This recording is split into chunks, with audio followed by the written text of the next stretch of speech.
Now gas prices are on, currently at this point in time in the show that we're watching, the gas prices are on the way down, and they should be dipping a little bit further down. Would you ever figure that gas prices would have dropped on the 4th of July? But it did. I don't know where it's going to end. It's a roller coaster. I hope to God that they don't go back up to 4. Now, I know some of you all in Europe, I know you guys in UK are watching this, you're laughing at our $4, because you guys are paying $9, $10 American dollars for your petrol. I know, it's crazy for you guys. But here we live in the States, and $4 is high for us. I don't pay $4. I didn't pay last time it dipped to $4. Rose up to $4. I was ready to buy a horse. Right. But, you know. Buy a motorcycle, ride the bike. Motorcycles are very good. I wouldn't mind riding the transit system around Orlando, but Orlando hasn't. We're on the edge of becoming a major metropolitan area, but we keep getting too many people that try to put a kibosh on the things that would help us become a big major metropolitan, like our transit system. That's all over the board. I mean, certain parts of town you can get a really good transportation system around, but then other parts of town it's just horrifying. Now you come from a place that has another state that had a huge transit system. Oh yeah, Colorado and Colorado Springs. I grew up in Colorado Springs. The transit system there was never very bad. Buses, they ran on a constant schedule. You never stood at the freaking bus stop for more than 10, 15 minutes before a bus was coming along. And every bus during their route at some point made it back to a major hub.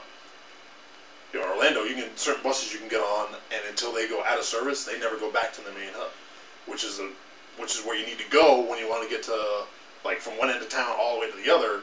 You need to get to that central hub to take the buses that run to the other side of town. And I came from New York, where you didn't even have to buy a car. Right. I mean, you could have left your house, walked to a bus station that could have taken you to a train station, that could have taken you to Manhattan, and if you needed to go anywhere from there, you can either walk or take a cab. It was really easy to get around without your own car. I never drove in New York. Yeah, which is crazy. That's why when a lot of New Yorkers come here, they got to get a license because we don't have the transit system to support people not having vehicles. I mean, you got to practically live down the street from where you freaking work if you wanted to have any type of transportation to work without it being a car, which really sucks.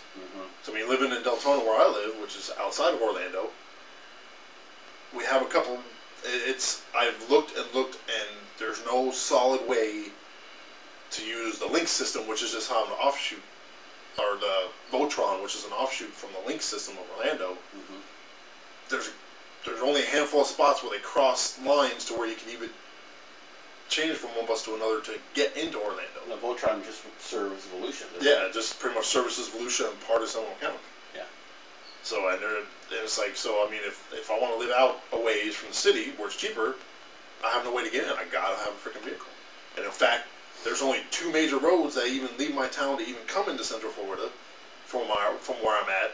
And you have a freaking accident on the main I-4, you gotta take the back roads, which they're trying to build them up bigger because every time I-4 backs up, you got one little. The only other road you can take is a 1-lane road, and everybody's trying to take that because we're all trying to get the fuck off of I-4. But they're finally getting into widening some of those to help alleviate that if I-4 is backed up, we can get around it still. Well, I have to sit stuck in traffic for an hour and a half because some dumbass cut in front of a semi and a jackknife, and then you got the whole road blocked. Or they're bursting into flames, melting the road, you know. Yeah, that's it. I just say we need to clean house. Clean house. It may be time for another renegade protest in everybody in the country. I mean, look, guys. I mean, we have if everybody in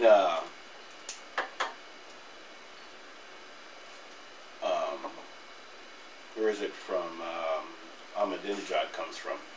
Everybody's protesting. They're hitting the streets. People are dying. In Iran. In Iran. People are dying in the streets because of what they believe in. We're just sitting here taking it up the rear. I didn't piss and moan about it, but taking it. Yeah. We're crying, and so many people are crying and bitching and moaning, but then when you look at them behind closed doors, they're like, yeah, they're voicing their opinion, but then they're not implementing an opposition to the bullshit. It's time. Just, it's time to get everybody together. Go to Washington D.C. with torches and pitchforks and say, "Listen, it's time to basics. It's time back to basics." You know, our forefathers would be more proud of us if we stood up against the government than they would if we sat down and let the government stand on us. They would. I mean, this isn't what the forefathers foreseen for our country. What they risked, what they sacrificed. Yeah, they sacrificed so much leaving England and to start our own, because we got sick and tired of people telling us telling the king, telling us what to do. So we tell them to go jump off a bridge. And here we are now. Sitting here and we're bending over. Thank you, sir. Might I have another? Yep. And we're waiting for somebody to tell us, what to do. Like the king was telling us what to do. We're back. We're back to where we became. Yeah. Where we came from. Yeah. So many people are afraid of the government.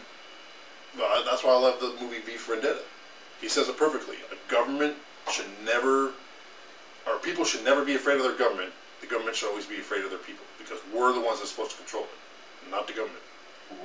But so many people become so scared they've given the government so much control. Okay, here's my life. Tell me how I should live it.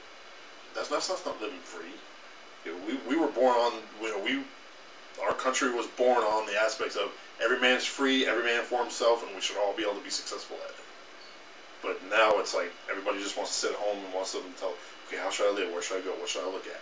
What should I watch? That's why news has turned into like a variety show more than actual news.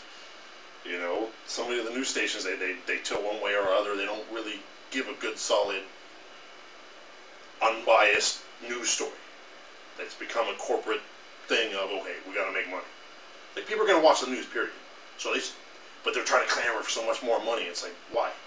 It doesn't take that much money to just run the basic news and run a good, solid, just news route in the way it should run. But because now everybody wants money, now all of a sudden they start, okay, well, who's going to give us more money? These people or these people? So it's ridiculous. We are being manipulated. We are puppets.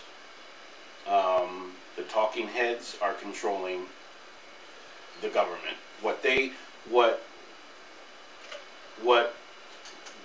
we're listening to, what they want to tell us. Okay, news people are no longer biased, unbiased. They are on one side or the other, and we listen to what they say.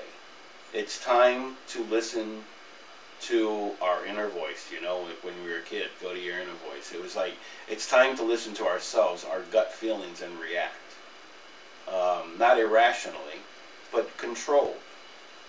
But I swear, if you look at yourself, if you look at the person next to you, if you look at the person walking down the street, as you're walking down the street, you'll see those fine puppet lines on everyone, because that's what's going on.